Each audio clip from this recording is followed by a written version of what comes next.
And this is a Fox News alert. We have just 21 days until the all-important Iowa caucuses, and the lineup for the next Republican debate taking place this Thursday on the Fox Business Network is now all set. Mike Emanuel's in Washington tonight. He has all the details. Mike. Sean, tonight Fox Business Network announced the lineup for this week's primetime debate in North Charleston, South Carolina. On that stage will be businessman Donald Trump, Texas Senator Ted Cruz, Florida Senator Marco Rubio, Dr. Ben Carson, New Jersey Governor Chris Christie, former Florida Governor Jeb Bush, and Ohio Governor John Kasich. Despite lobbying to be included in the primetime event and saying he is running a top-tier campaign, Kentucky Senator Rand Paul did not qualify. Those invited to the undercard forum earlier in the evening at 6 p.m. Eastern on Thursday are Senator Rand Paul, former Arkansas Governor Mike Huckabee, former CEO Carly Fiorina, and former Pennsylvania Senator Rick Santorum. Fox Business set criteria to feature candidates in prime time, placing in the top 6 nationally or within the top 5 in Iowa or New Hampshire, according to polls meeting Fox's standards. Sean? All right, Mike, thank you. The countdown to Iowa continues. A new Fox News poll out of the Hawkeye State shows that Senator Ted Cruz now is in first place. He has 27% of the vote. Donald Trump second, 23%. Senator Marco Rubio, who's been rising in the polls, now comes in third place with 15%. 2016 Republican presidential candidate Marco Rubio joins us with more. Senator, good to see you. Good to see you, Sean. Happy New Year. Happy New Year. Let's talk about the state of the race. All right, we've got two polls. The most recent polls have you third in Iowa, but second in New Hampshire, and then we've got two polls head-to-head against Hillary Clinton. This one has you up, believe it or not, the Fox News poll, 50 to 41% in a head-to-head matchup against Hillary. So tell us from your side the state of the race. Yeah, well, I know Hillary doesn't want to run against me, but I can't wait to run against her. She is everything that we don't need in America. We can't afford another 4 years like the last 7. Just today, another article comes out about how allies of hers and staffers of hers were conspiring to try to start up Palestinian protests. This was reported just today. They found in the emails this plan to try to stir up protests among Palestinians to force Israel back to the negotiating table. Not to mention, she lied to the family of the victims of Benghazi about what caused that attack, not to mention the way she's handled classified and sensitive information on her emails. She is completely disqualified from being commander-in-chief. I really hope I'm our nominee because I can't wait to run against her. What do you make of the instructions that she gave to one of her staffers to literally, it was a back and forth, where she said, turn it into non-paper with no identifying heading and send it non-secure. Now, she said she never sent or received classified emails. That became sent or received marked classified emails. And here she's telling somebody to identify it as not marked when in fact it was. Do you think laws are broken? Well, this is...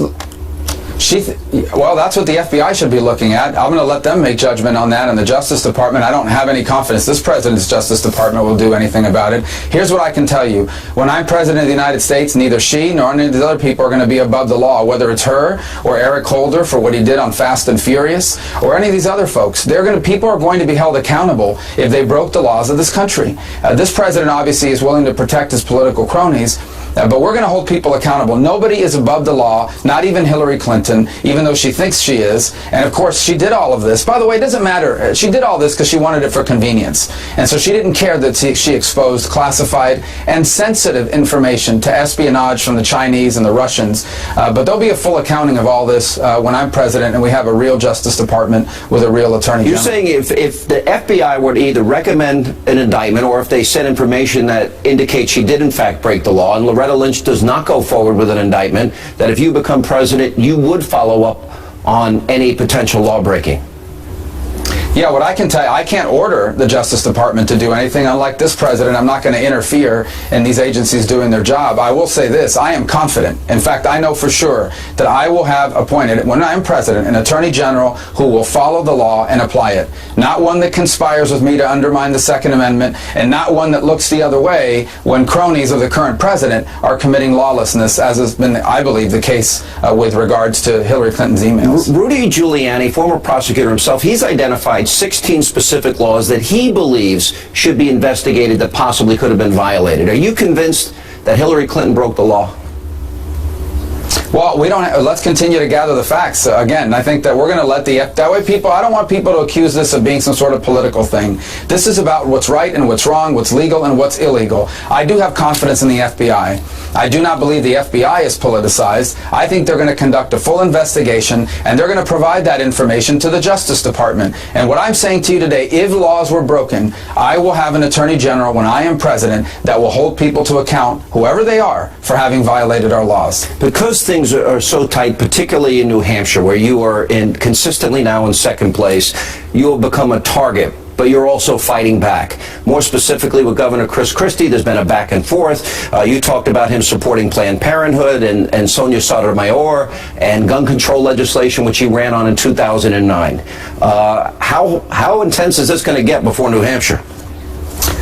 Well, look, this is not personal. These are not personal attacks. He's been attacking me for over a month, but they're not personal attacks. I just believe that the Republican nominee and the next president of the United States has to be someone that is going to undo the damage Barack Obama has done. Our next president needs to be a strong defender of the Second Amendment, not someone who ran for office supporting gun control. That's what I will do. I will be a strong supporter of the Second Amendment. Our next president cannot be someone that supports Common Core. Chris supports Common Core. Our next president cannot be someone who thinks that Sonia Sotomayor would be a good Supreme Court justice. He supported her nomination.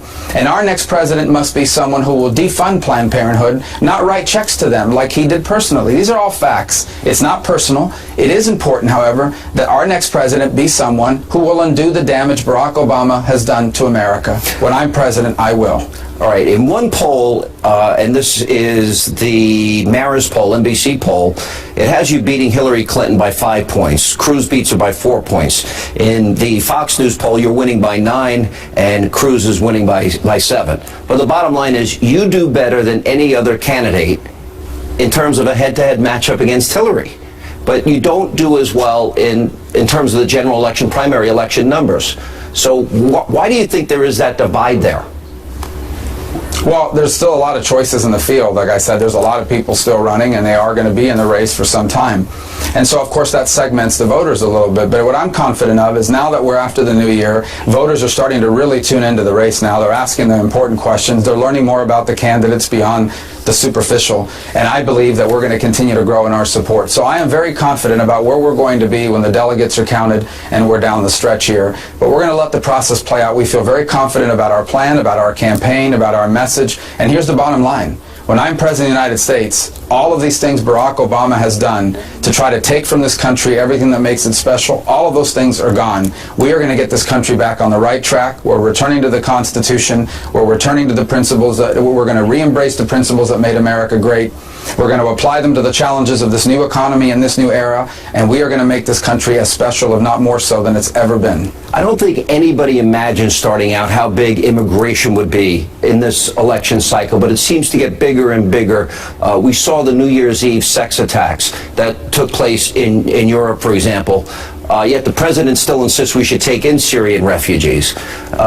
Because it's changed, in other words, the debate has changed and shifted, and we've had so many issues at our own border and so many issues abroad with Syrian refugees, have you altered your position? Has it been a back and forth going with you and Ted Cruz about who was where in 2013, etc.?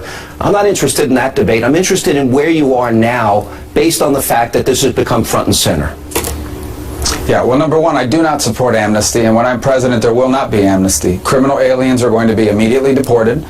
Sanctuary cities are going to lose their federal funding. Number two, we are going to enforce our immigration laws. I've already supported that repeatedly in the past. 700 miles of fencing and walls in key sectors, 20,000 new border agents, mandatory E-Verify. All of those things are going to happen when I'm president. It's not the debate that's changed. The issue has changed. You now have a radical jihadist group that is using our immigration system against us. So we have to treat this issue differently because the issue has changed.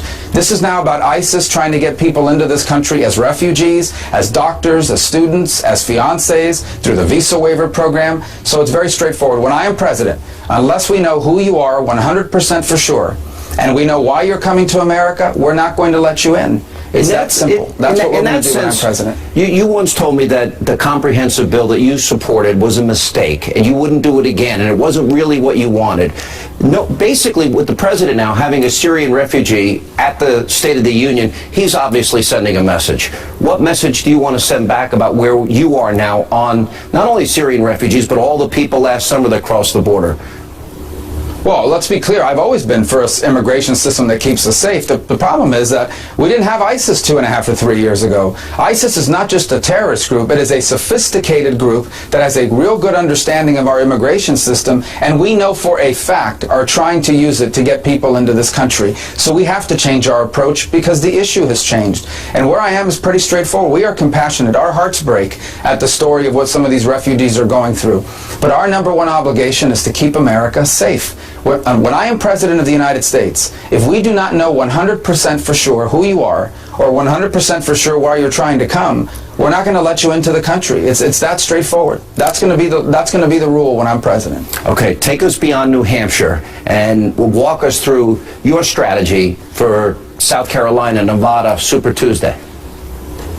Well, we feel great about South Carolina. We were there a week ago on Saturday. We had 1,500 people turn out in Hilton Head. We were back again this weekend. We had events, 600-700 people at each of them. Of course, Trey Gowdy has now endorsed us. We've been working very closely with him in South Carolina. We feel great about our team. We feel great about Nevada. The Lieutenant Governor of Nevada, Mark Hutchison, is our chairman there. We've got a great team on the ground. And then we feel great about the states that come after that as well. Right now, of course, the bulk of our focus is on Iowa, New Hampshire, and South Carolina. But we're ready for the other states. I feel great about our campaign. I think this is really where the rubber meets the proverbial road. And I think as people learn more about what I've done, who I am, and what I will do when I am president, our support's only going to grow, Sean. It looks like it's now been winnowed down to 3 people, you, Cruz, and Donald Trump. It's getting interesting.